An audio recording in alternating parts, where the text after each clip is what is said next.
with this week's Coaches Preview Show for the game of the week. Big game for Fairview Yellow Jackets versus Harpeth Indians. It is.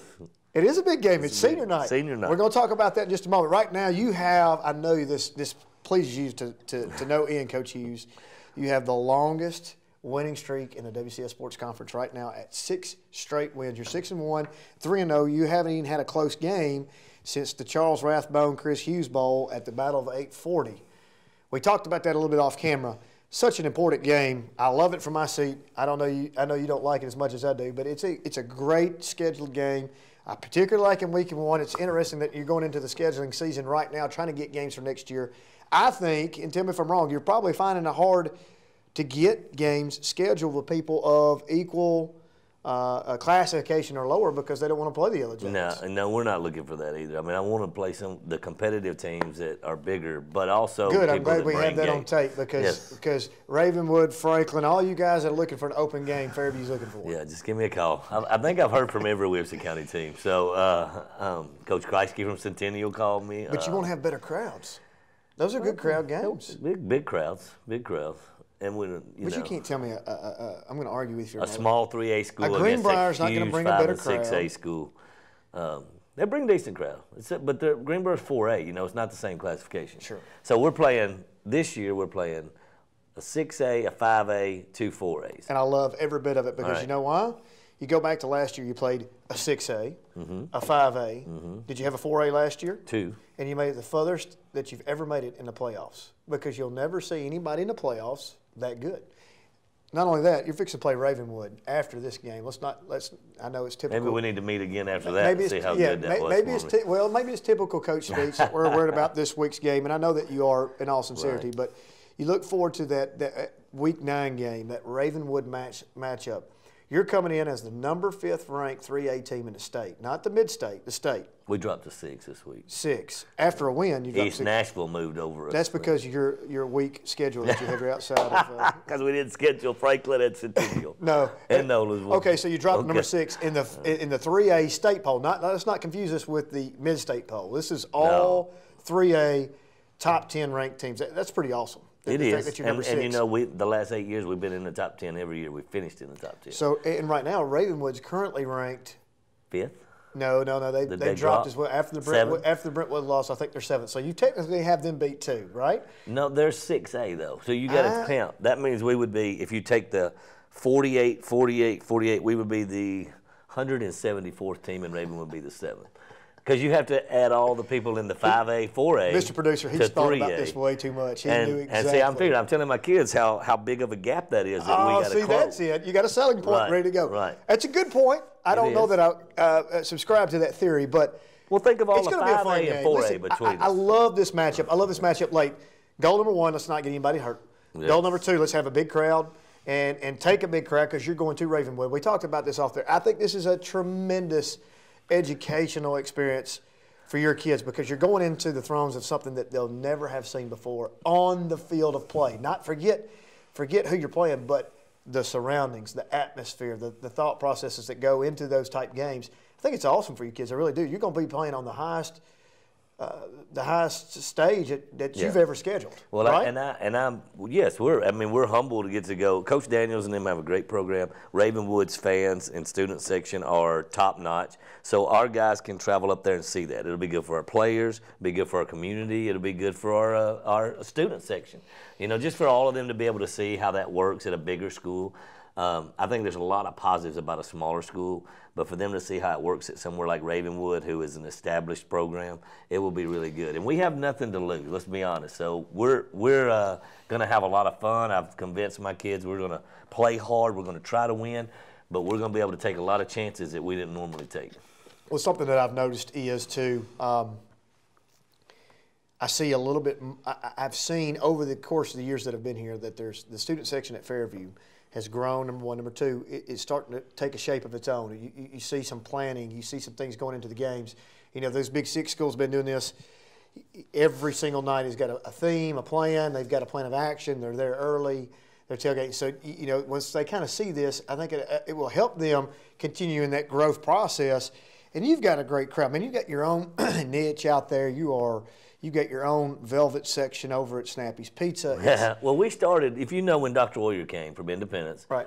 she started to bring some of that. Right. And we started to figure that out. Like, Right. and now, like this week, senior night is also pink out night.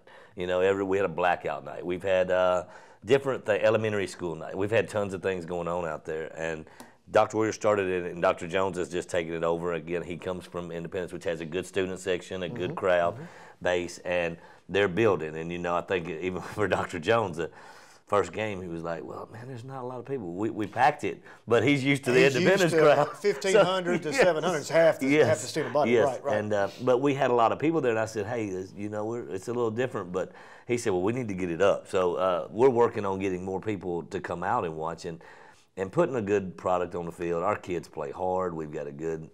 It's a fun atmosphere in Fairview, but I'm looking forward to going to Ravenwood so they can experience that. But you know what? You go back to and me and you are good old country fellas. I grew up in Hickman County, right next door, the same size as Fairview, identical.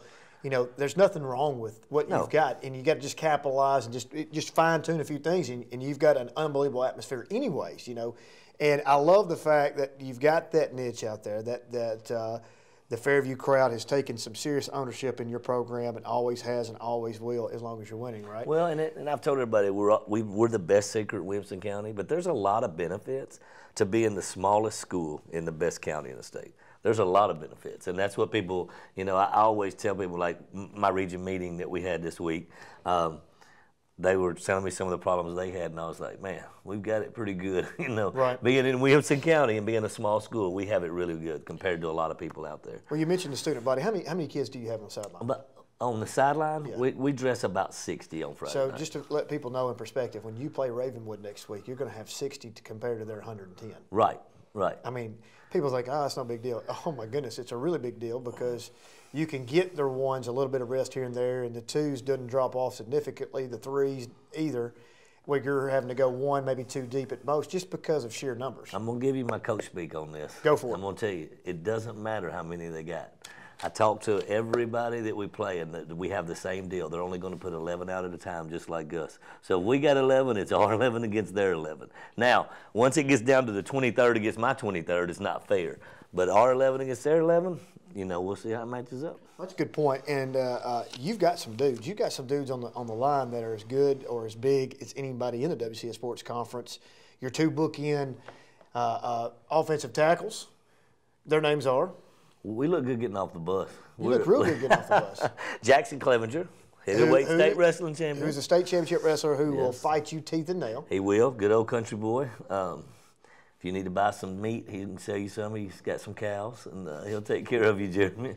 But Jackson Clevenger, he likes to run his feet. He gets on blocks, and he plays hard every game, and he's a big guy. And then on the other side, we got DeCarlos Moore Miller, who's 3 bills and 6'6", and is big too. If he gets his hands locked on you, it's hard to get off. Not many 3A programs have kids that size. I've never had that. So how did we get to this point? How did we get to 6-1? Week 1, Battle of 840, awesome. One of our marquee rivalry Friday nights here in the WCS Sports Conference, 28-20.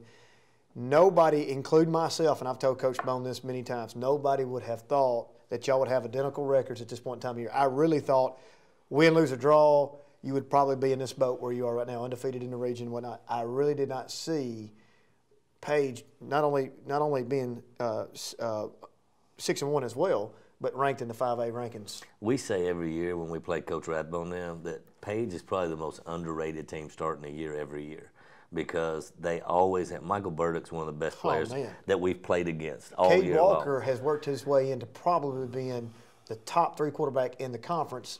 That's all of us collectively, and I'm not so sure he may not be the best. Well, and that's the thing. You know, I think they sell themselves short a little bit, or across, or maybe Page knows and just keeps it hush-hush.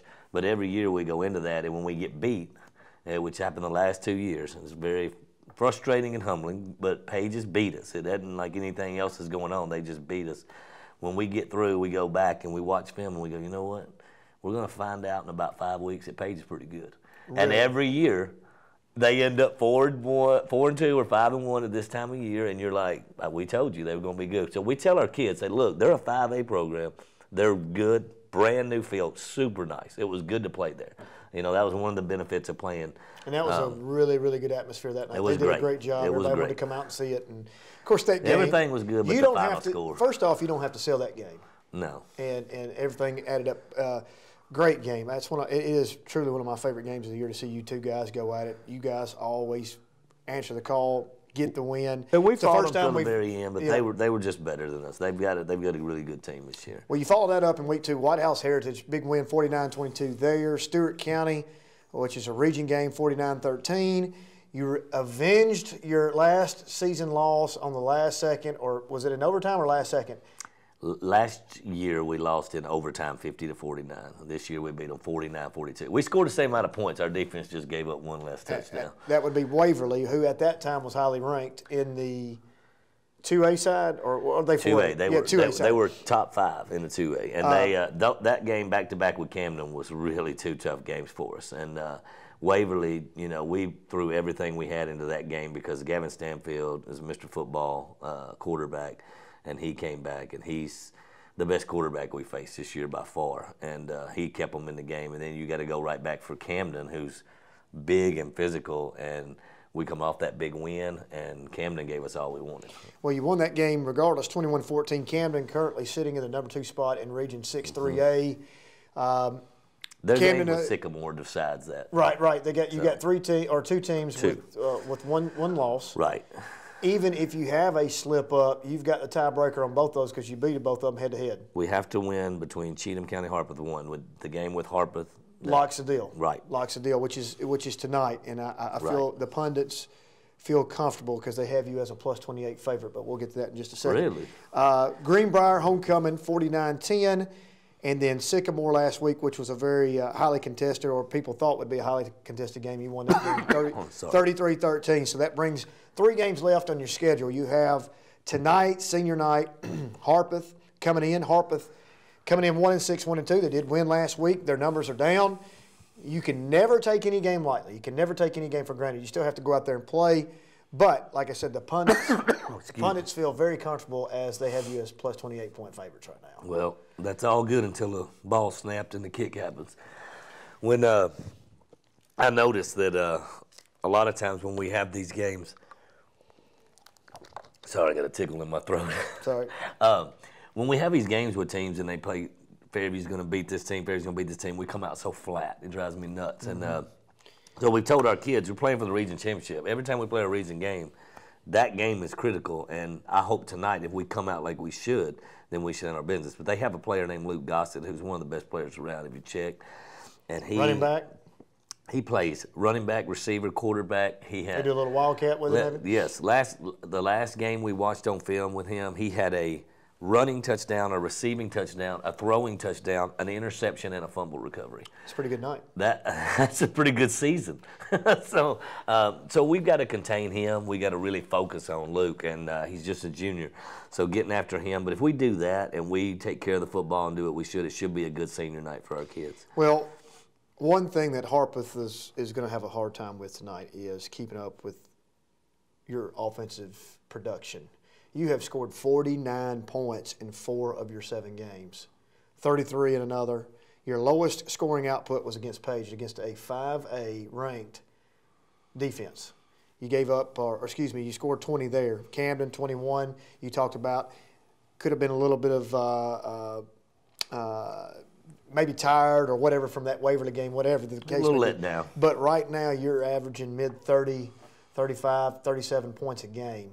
I don't think Harpeth can stay with that. And your defense has played really, really well. Outside of the Waverly game, giving up 42, you're looking really good on the defensive side of things. Obviously, the Page game would go back to that first loss. You gave up 28, but you're averaging in the 15 to 17-point range, only giving up points. So that's a pretty big discrepancy on your output versus defense. The defense is holding people out of the end zone. We're still giving up too much yardage, and that's what's bothering me. They're not scoring, though. We're doing good when we get backed up.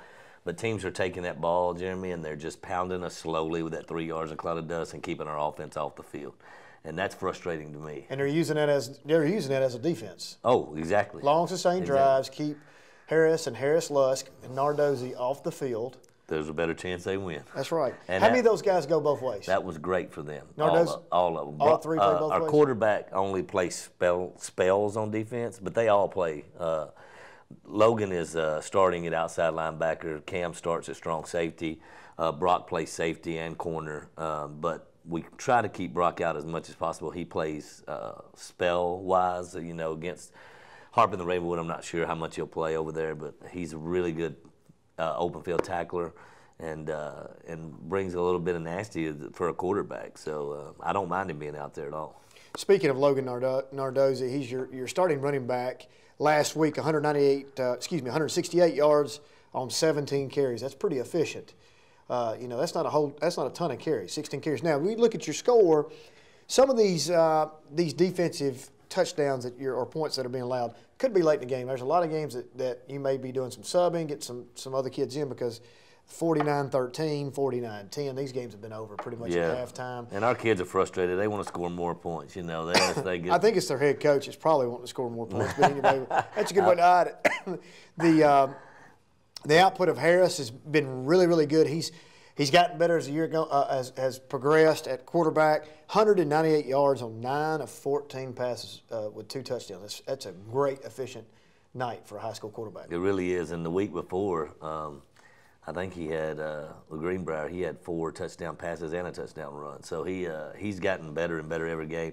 We're finding some things in our passing game that are really good. Cam makes a lot of big plays, but Blake Russell's really stepped up the last few weeks and had some big catches and some big plays for us, including a 70-yard touchdown post pattern catch against Sycamore to get our first score on our second play of the game. So those things are opening up, and Brock has learned and is doing so much with us. And he is every coach that we play against compliments how well the quarterback play is. He just takes care of the ball. He's calm under pressure. And when we don't pick up blitzes, he eludes the rush well. He's a lot more dangerous with his legs than people think. Well, his number one target, Harris Lusk, household name here in the WCS Sports Conference, younger brother of Christian. This is Cam. 91 yards, 1 touchdown on 5 receptions. Blake Russell has kind of come out of nowhere, 83 yards, 2 receptions, touchdown of his own because of the fact maybe Harris Lusk is drawing a ton of attention defensively. And, there are times when there's 3 people covering him. And Blake has really been the benefit. He's benefiting from, he is. And it's frustrating to Cam, but, when we call plays that Cam is a decoy, a lot of times we'll motion him, we'll do things, and Cam wants the ball to ever play. So, but when that happens, we have such a huge advantage. It's helped Logan, too, being able to run the ball. Because when we get in a set and we widen Cam out, it seems like the outside linebacker wants to go, the strong safety wants to go, and the free safety wants to go. So that really makes the box really beneficial for our huge line and our really tough sophomore running back. Well, you love the fact as a coach that you want a kid that wants it every snap, every play, but he's a great teammate. I think he understands the fact that you're getting triple coverage and you're helping your team win the game, and there's no issues there. But, once he gets the ball, this dude's pretty special. He's a highlight reel. Like, I wish people could go, and I don't know if it's on YouTube or not, but if you can get on his huddle, his highlight video, the first 3 or 4 plays are just like you will look and go, that is just sick. Like, it's unbelievable. He has one run where he puts his foot in the ground and goes 3 different directions and ends up running the end zone. And then his catch at Sycamore, he caught a curl route at the first down, made 3 people miss and dove to the pylon. And it was just, he does one play every game that seems to put our guys' momentum over the top. And that's what, I always tell him, I said, hey, play within yourself. That big play is going to come, and when it does, we'll catapult off of that. Because it seems like after he does that, our energy, our play, our effort, everything gets better. And so, yes, he's without a doubt one of the most electric playmakers I've ever had, for sure. Well, we talked about Harpeth. They're coming in tonight after losing 6 straight games. Harpeth got a victory over Stewart County 28-7, which happens to be their highest scoring output of the year. They're only averaging 9.7 per game, which does not bode well for the Indians coming into the nest. But they're on a 1-game winning streak. But they are on a 1-game winning streak. You're carrying a 6-game winning streak, but that's why they play the game. That's right. Talk about some of your seniors. Who do we have on this team that, this is senior night. It's a special night. It's always an emotional night. Talk about some of those guys and what they mean to your program. Well, I'll start up front. I mean, I've got some offensive linemen, Hiller Gray, Nate Jackson, DeCarlos Moore-Miller, and Jackson Clevenger that have been here for 4 years and really bonded, and this is one of the, like you said, biggest O-lines we've ever had. So those guys are special. Then when you got Brock and Cam and Blake Russell, 3 skill guys that are really, put their heart and soul into everything we do. We got 2 guys that are seniors at this, Will Heights and Ethan Hill. It's their first year. We've got a couple guys on the other side of the ball. Connor Parsons, who's played linebacker for me and played beside Tristan Mann last year. He's kind of taken over there. We have DBs. We have so many good seniors, and Jared Hudlow, Zach Mangrum, Trey Bell, Tyler Overton, and then those 3, Trey Bell, Tyler Overton, and Zach Mangrum.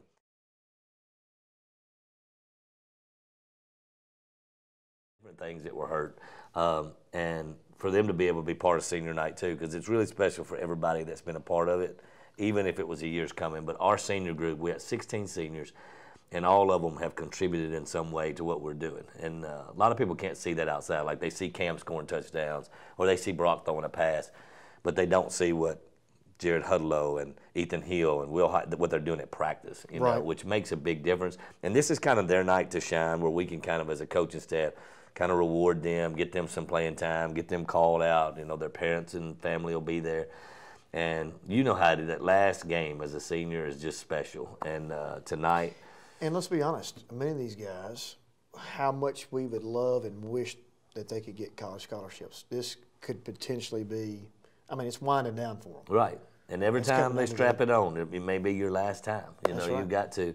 And our kids buy into that. And I think the thing I love about this group is they got a lot of passion for the game and a lot of passion for their teammates. They've been with these guys for so long, and they're looking so forward to, finishing this out with them. But the end is getting closer and closer, and that's always like a sad moment, So hopefully the end doesn't happen for a while, but it's getting close. Well, speaking of those guys that move on, let's talk about some Jackets in the college ranks. Darius James last year, Mr. Football finalist, great kid, unbelievable senior year.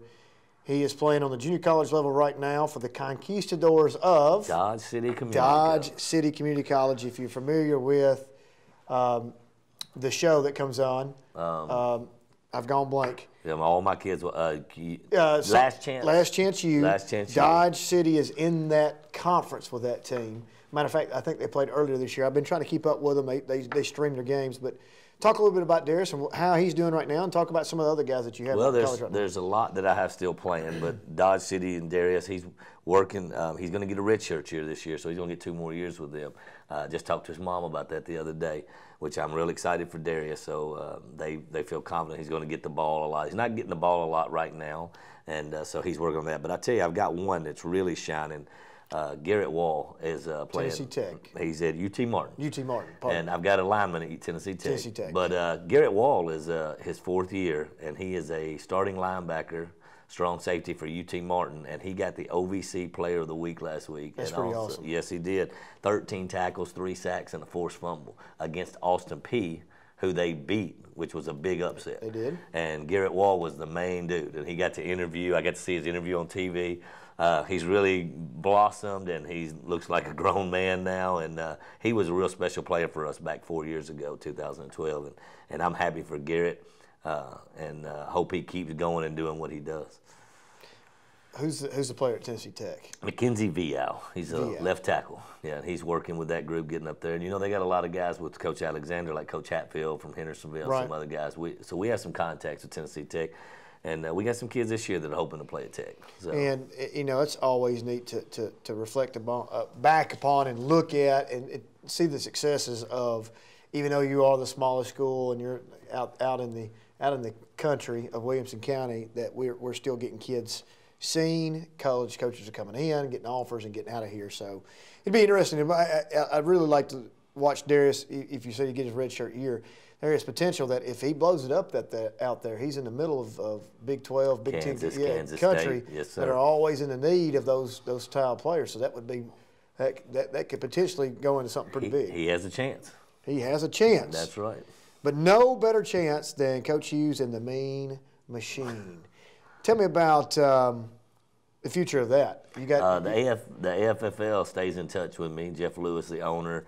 Carter. There's a ton of guys that call me, email me, and things. They came to visit a few weeks ago, and we're going to have a regional tournament in Nashville next year. Now we can go see it. I go tweet. Well, and we're hoping it. But if you need a receiver, call me because I can get out there. I've had a lot of people offer to play with me now. Yeah. In fact, I have some of my young kids that want to. How old do I got to be before I play? That's right. But we're going to have a regional tournament here in Nashville, which will be really fun, and we're getting our squad together. We've got a tournament in mid-December in North Carolina we're going to, so we'll sharpen it up and see. Like I said, I may be headed to the helping promote their game more so than playing it, depending on how we do. But I really like the Flag Football League and how it goes, and my son's playing. I think your son's playing. There we go. So, hey, flag football is booming. So. Flag football is booming. Yes. The way at the rate it's going right now with the penalties in the NFL and collegiate level, it may be flag all the way Clay through. Matthews would tell you they're playing flag in the NFL That's right right. now. We're going to put on the soft helmets right. and go. Real quick, I think one of the most interesting things, kind of like my hometown, is something that's always been done at your place that not really, believe it or not done very often here in WCS, is the fact that the middle school's right there. And I know that you're a big supporter, big cheerleader, big fan of them. Y'all talk often. We've got about 30 seconds. Talk about the middle school program and state where it is right now. Middle school program this year, they only lost 2 games, both to Waverly. They finished second in their conference. They had some big wins, and the 8th grade class is really talented. I cannot wait to get those kids over there. They like to hit. They have some good. Coach Kennedy does an awesome job with them. Kendrick Curtis, Crawford, Dylan Hudson. They got some big kids. I'm going to think of the Sam Weatherly. I mean, they're going to be really good. I just got to get them all over there and get them going. But the middle school team is excelling, and they're beating the teams that it looks like we're going to have to play down the road, which is good for us, if we can keep it going. The one thing that absolutely drives me bonkers about that middle school. See what? They're red and black and they're Falcons. Whoever idea that was, they should have thought better. Should have been gold and black in the jackets, but that's neither here nor there. You start at the elementary school as a tiger, you get smaller as a falcon, and you end up a little bitty yellow jacket when you get to the high school. That would never happen outside of Williamson County in the rural sectors anywhere. Well, and you know it too. You need to take that up. Who's the athletic director for the county? I don't know. Talk I don't know. Thanks for joining us, man. He'll never be quiet. We'll see you next time. Best of luck tonight, 7 o'clock, senior night at Fairview against Harpeth. Thanks for joining us. We'll see you next time. Come out to the nest.